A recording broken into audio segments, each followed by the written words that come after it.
About 5 years ago, Lexus introduced the NX crossover. It was late to the compact SUV party, but it was exactly the vehicle that Lexus dealers were asking for. Now, of course, 5 years later, Lexus has made some steady updates to the NX over the years, and this week they sent me over a 2020 NX 300H, with the H standing for hybrid. It's the same thing that we like about the NX Turbo, with, of course, a hybridized powertrain with up to 33 mpg and the usual Lexus qualities that you know and love. So the big question I want to answer, if you guys are looking for a comfortable, reliable, and fuel-efficient luxury crossover, is the NX 300H still worth a look? That's what we're here to find out.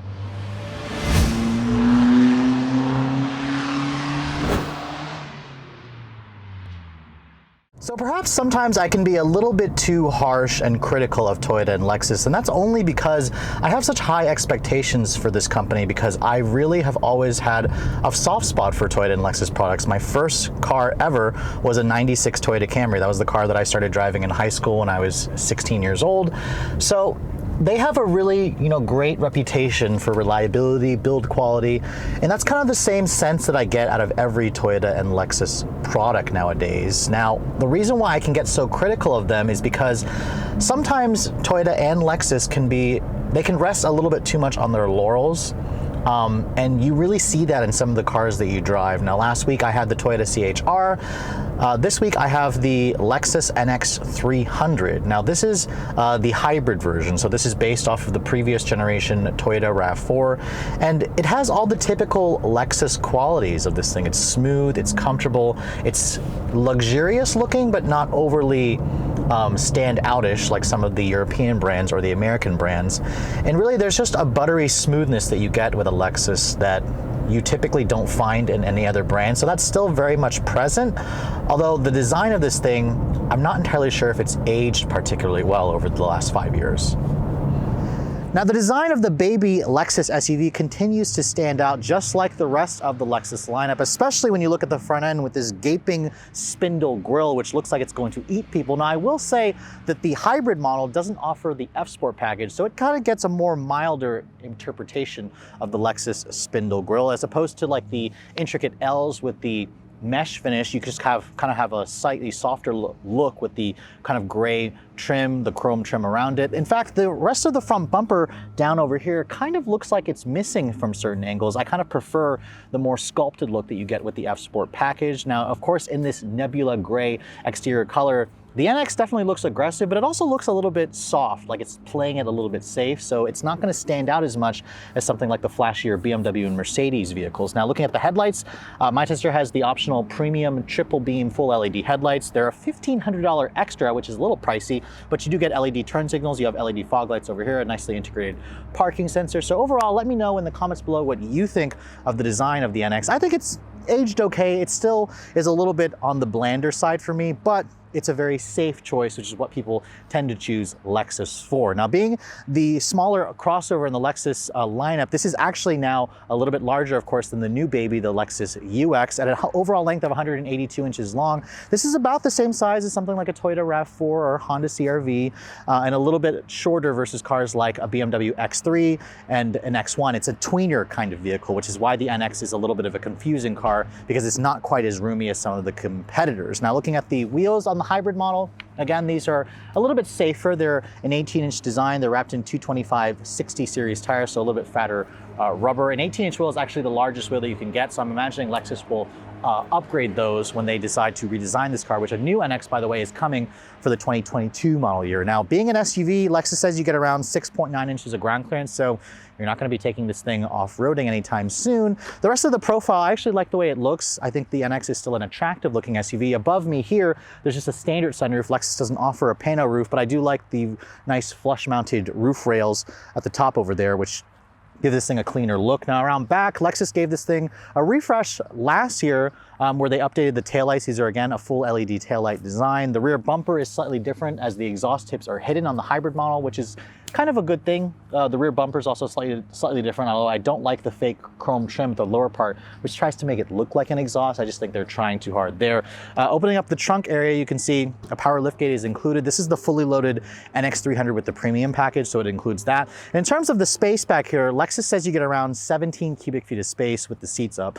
I find that hard to believe because it does look small, but it doesn't look that small. That's about 10 cubic feet less than most of the competition. Now, of course, if you'd like, you can fold down the back seats back here, which Lexus gives you a little button right here that you can add on for $350 extra, where the rear seats were kind of power fold down, which is nice. But when you do that, the company says you get around 53.8 cubic feet of space, which is decent, but you should know it's about 10 cubic feet less than most of the competition. So obviously the one without the F Sport package can look a little bit soft. So some of you who want a little bit more pizzazz, you're not going to be able to get the hybrid and get this thing, with the F Sport package, because Toyota or Lexus doesn't offer that. Now, what this does offer is a very, middle of the road kind of crossover. I think that's exactly the reason why a lot of people like the NX. It's just a very, well-rounded crossover, if slightly cramped as well. I think the fact that it's a little bit smaller on this side does kind of limit the appeal slightly of this thing.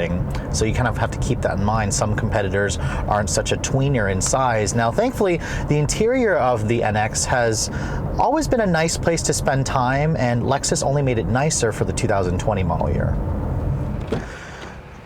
Now, this is a Lexus product, so the interior is where luxury buyers really are the most picky, and Lexus typically does well in this area. Now, first getting in and shutting the door, it has a relatively solid sounding thunk. Remember, this car is based off of the previous generation RAV4, so not the new one. This is not on the TNGA-K platform yet.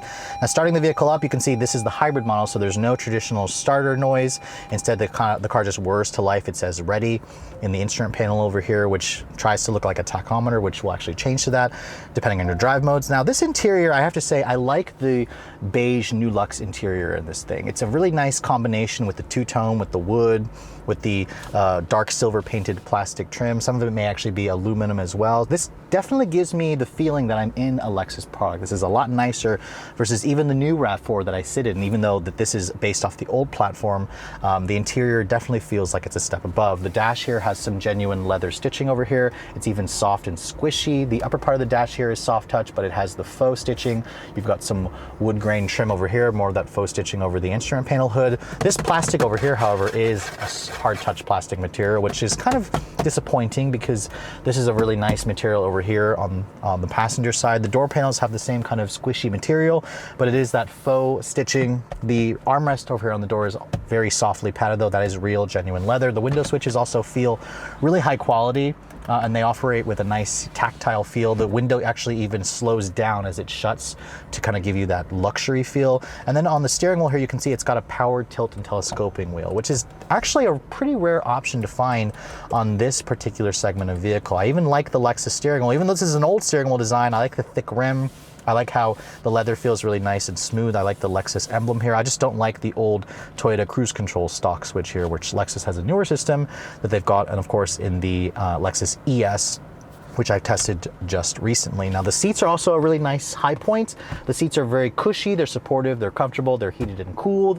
That's part of the premium package that my tester has, and you have 3-person memory on the driver's side. These seats are like a 14-way power adjustable seat. Now, the one area where the Lexus kind of falls short for me is how cramped it feels in here. It feels like a very small cabin. Now, you've got this big wide center tunnel over here, of course. Not much storage here. I think Lexus needs to get rid of the traditional shifter here and give me more in terms of storage. You just have 2 cup holders here. But if you guys are really tall or you've got a wider frame, you may notice that it feels a little bit cozy in here. Now, for me, I think it actually feels very nice. Lexus does a really good job in that regard, which is a good thing. Now, the instrument panel over here, you can see this is not the F Sport model, which isn't available on the hybrid, so you have more traditional look to the dials. You have a 3.5-inch helper screen over there, and if you guys twist it over to Sport, you can see that gauge there turns into a tack. I'll show you it again. It's a pretty cool little party trick that is, I guess, if you guys are in sport mode, you want to see what the engine revs are doing. Where I just like the traditional look of the gauges, although they are starting to look a little bit dated. Now, over here, you can see Lexus did update their infotainment system here, the Lexus Inform system. This is now a 10.25-inch screen, which is nice. I like the widescreen look, and you can see it finally has Apple CarPlay, which they added last year, and they added Android Auto this year, which is a new thing for 2020. This is not a touchscreen like it is in the Lexus RX, which annoys me, although this is a little bit too far. They'd have to pull the screen up to do that. Instead, you have to use the lovely touchpad down here, which offers haptic feedback. It just works like a trackpad, like on your computer. People really don't like this. Now, some of you may argue, well, if you own this car, you're going to figure it out. but I know that Lexus is working on an entirely new infotainment system, so you should know this is going away. That screen, however, is a good size. It offers, very nice clarity. I like how the Waze, whatever, takes up the entire screen, which is definitely a great thing, and they also added Android Auto this year, which is great. This particular one here also has the 14-speaker Mark Levinson sound system, which sounds great, although it doesn't sound quite as good as the Bang & Olufsen and the Burmester and the Bowers & Wilkins systems that I've seen in some of the competitors, so keep that in mind. The heated and cooled seats are over here. They're actual hard button. You also have a lot of hard buttons here for your climate control, but these buttons are very small. They're very small and they're a little hard to see at a glance, but I do like how Lexus gave me like a toggle here, and it also feels very tactile and high quality. Volume knob and tuning knob over here. Your drive mode selector is over there. When you put the vehicle into reverse, you can see it gives you a full 360 camera that my tester has as an option, part of that premium package. And it has the requisite beeping noises and the parking sensors. So decent resolution for the camera, but some of the Lexus's European competitors have gotten better in that regard. Now over here in the center console, there's a nice little rest here where it's nice and padded, where you're gonna kind of rest your wrist there and then use the touchpad. And like the NXs before it, you pull this little section out and there's a little convex mirror so you can make sure your hair and your makeup look great. So that's always been a unique feature that the NX has offered. So I imagine a lot of owners really like this cool little convex mirror. It's definitely different. I've never seen something like this in the actual segment of vehicle. Now, looking over here at the rest of the center stack, you can see this opens up to reveal some pretty good storage. There's 2 USB ports in there, an aux port, a power outlet, a little bit more separate storage. So storage is decent over here. I just want more storage over here. And then when you open up the glove compartment here, you can see it's pretty big, it's damped, and it's lined with felt. And then above me over here, there's just a standard sunroof, which is included on this particular model. So if you're looking for a pano roof, Lexus doesn't offer it on the NX, unfortunately. The trunk of the NX is a little bit on the small side. However, the back seat is actually a lot more spacious than I had anticipated. Lexus says you get around 36 inches of legroom back here, which is not bad, although the headroom is a little bit tight because the sunroof is kind of taking in onto the headspace. The materials back here are also very nice though. You have the same materials as the front seat, that same soft leather, the same high quality window switches and whatnot. You have rear seat air vents back here, which also is a nice touch, but there's no actual USB power outlets back here, which is a little disappointing. You have 2 map pockets, which is good. And then you have this little armrest here that folds down, gives you 2 cup holders in here. So the back seat is actually pretty surprising. Now, one thing that my tester has that I showed you from the trunk area, you can see the back seats also power, recline, and fold. This is a $350 extra, which I think Lexus should have just made standard. It makes the back seats a little bit more pleasant, but you can't slide these seats forward and back. You can only adjust the recline of the seat, which allows you to recline it this much, which makes the back seat a pretty usable space for those of you who are more average height. So while the materials and the updated technology in this thing are nice, the infotainment system is not a touchscreen, which I'm sad that Lexus didn't add that like they did on the RX. The back seat is pretty usable, but the trunk space is paltry. I have a Jeep Renegade at the same time as this car this week, and the Jeep actually has the same space as this car in the trunk space, but the Lexus is like almost a foot longer than the Jeep, so very perplexing to me.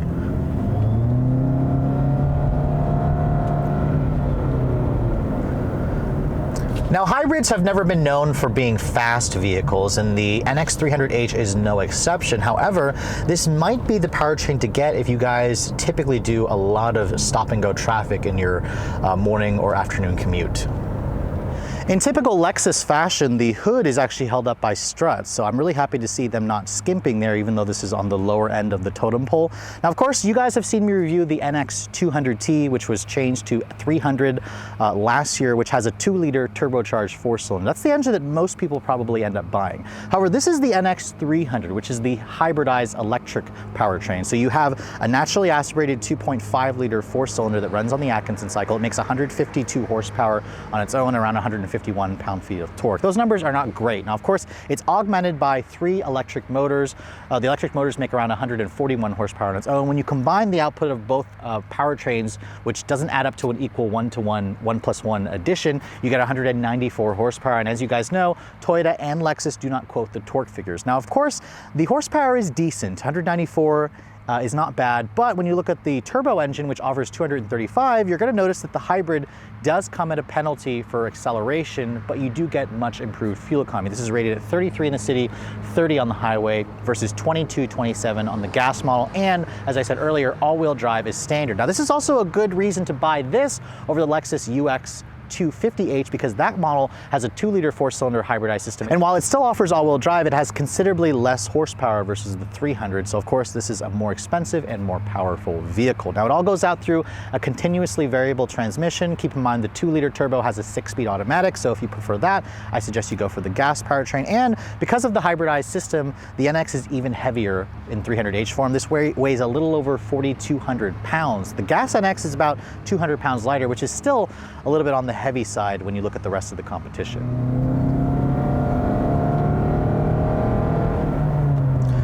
Now with only 194 horsepower, this thing actually has less power versus the new Toyota RAV4 hybrid, which I imagine when Lexus updates this thing with the new powertrain that's in the RAV4, it should get more power. Now, for a luxury branded car, I do think that 194 horsepower is just not enough power.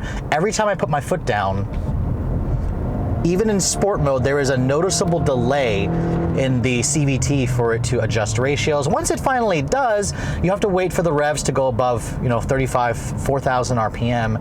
And then this thing can feel a little bit peppy.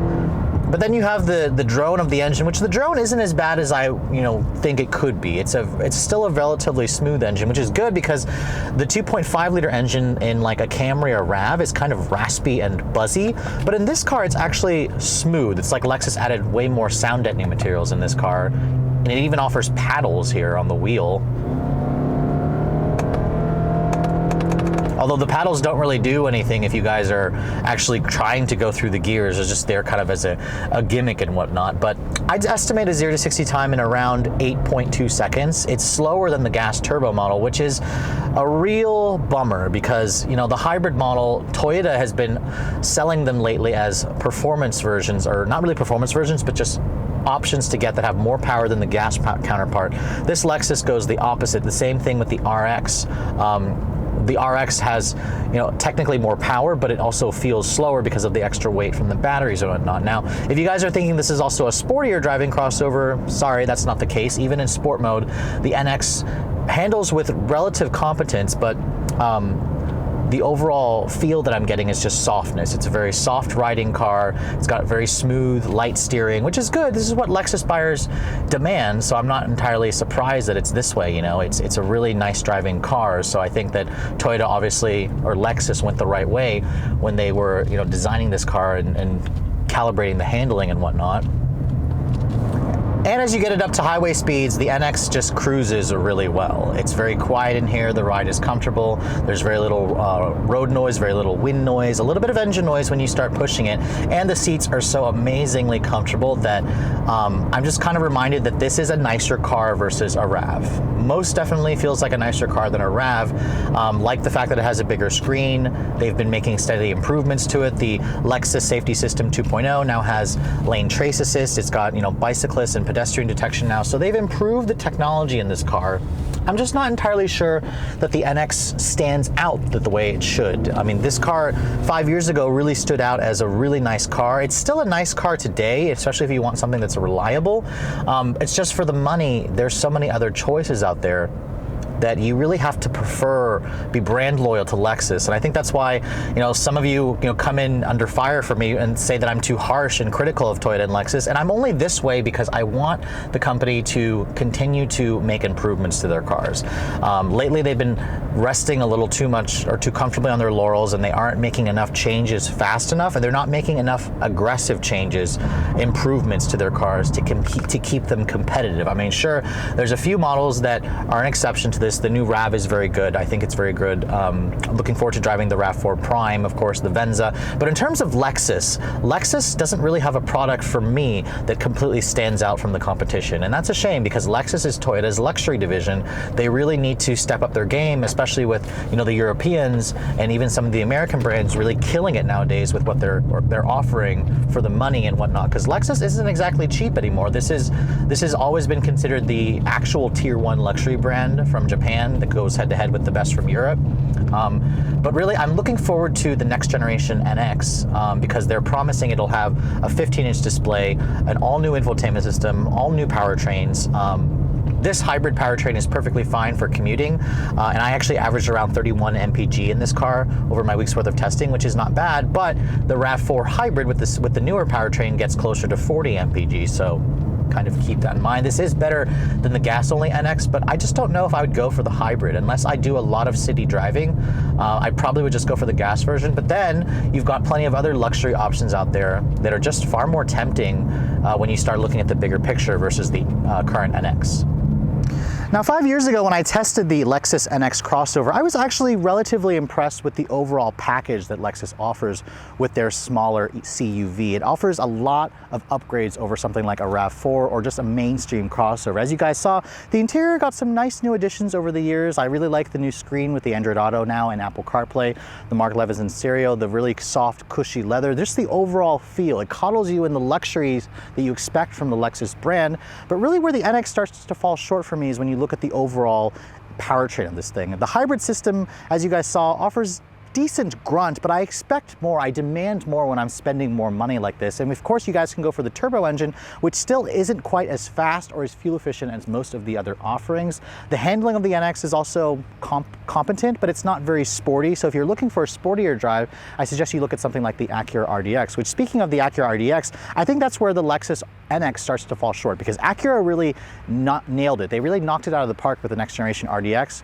And I think that's kind of the direction that the Lexus NX needs to go. It needs to be sportier. It needs to be a little bit larger on the inside. It needs to offer a little bit more, because the new RAV has gotten very nice compared to the old one. And it's definitely approaching this new one, or this NX, in terms of the overall feel for technology. Maybe not in luxury, but Lexus is promising an all-new generation NX for the 2022 model year, and I heard rumors of an interior with a nearly 15-inch screen in the center stack and a completely new infotainment system. So only time will tell. Lexus obviously has a lot of work to do with the NX, because this is the company's second best-selling crossover. They sell nearly 60,000 of these every year. It's about 40,000 less than the RX, but this is still a very important model for Lexus, so I'm looking forward to seeing what the company does for the next generation. But until then, the current one is just fine, but just know that it doesn't stand out in the segment like it used to, because everything else has gotten so good. Now, speaking of which, let's talk about the price of this thing, because the NX Hybrid starts at around $39,000, a little over $40,000 with Destination. That's about $2,000 more than the gas-only version, and it comes standard with all-wheel drive, which means it's only $800 more. A pretty good extra increase. It's good value considering the extra fuel economy you get. My tester here with the premium package, the LED headlights, the Mark Levinson sound system and navigation. This sticker's for over $50,000, which is, I think, a little bit pricey. I would like to see this car at around $45,000. I think that's how much it's really worth in today's money, considering the shortcomings it has. But just know that compared to a lot of its European competitors, the NX is still considerably less expensive, but the RDX is the one that keeps coming to mind for me, because it's slightly cheaper than this car and it offers a lot more sportiness and the same amount of technology versus the NX. But with all that said, I hope you guys have enjoyed my full overview on the 2020 Lexus NX 300H. If you're also looking to see the latest cars I'm testing, be sure to follow me on Instagram at redline_reviews, like us on Facebook, and as always, guys, please keep subscribing to the Redline Reviews YouTube channel for all the latest reviews. Thank you so much for watching. I'll catch you all in the next video.